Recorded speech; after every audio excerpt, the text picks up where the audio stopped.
Today I'm in the Lonesomeville Pottery house, and this is the actual house. It's over 100 years old, and I'm with Wayne. And Wayne, things look really nice here, but it wasn't like that when you got it? The house was condemned when we got it. There was very little left of it. Every aspect of this house has been rebuilt. All of this is new. That's a brand new window. It's everything about this house is new. So one thing I know about old houses is besides there are a lot of work to fix them up, you don't have a lot of closet or storage space. So how do you handle that? Closets actually weren't popular when houses were built in the 1890s.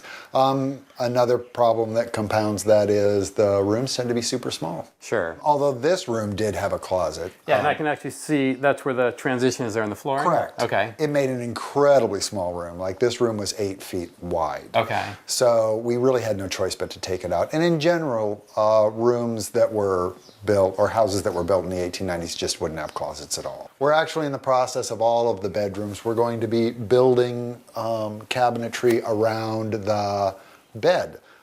It provides a nice nook or alcove for the bed itself, and that space tends to not be very used in a bedroom anyway, and you can keep all your storage there. Okay, and you've started some storage in this room also. Correct. I went to City Liquidators.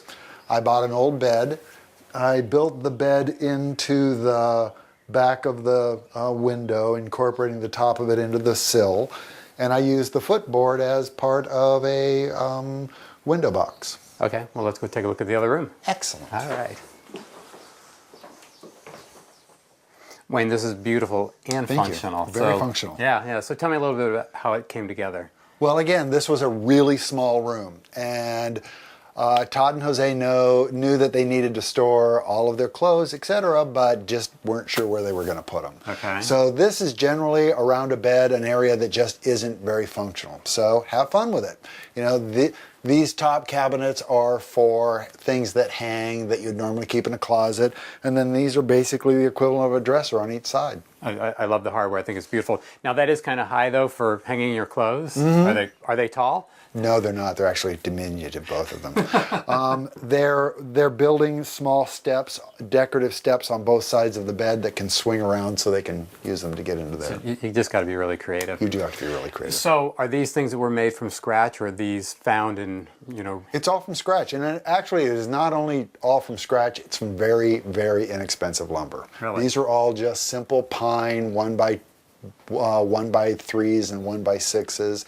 It's simple wood. It's really straightforward. Anyone can do this. All it takes is time and a little effort. And in the other room, you said it's going to be a similar motif. Correct. the way it's done. Correct. It will have, because we're crazy, it will have supports instead of spinets that support the upper cabinets, but they'll look similar. They just won't be exactly the same. Okay.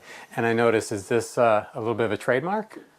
Well, yes, we are pretty obsessed with the leaf motif. It appears in all of the gingerbread on this house. It appears on the staircase around the rounded front porch. Yes, I will just say yes to that. And it goes into some of the artwork also, goes into a lot of the pottery, yes. It actually goes into a lot of the pottery. Guilty. All right. Totally guilty. Great. Well, thank you very much for sharing your home with us. Thank you. And if you'd like to see more about the house and some of the process, and if you want to see their pottery, we'll have a link at fusionnw.com to their website. Thanks a lot, Wayne. Thank you.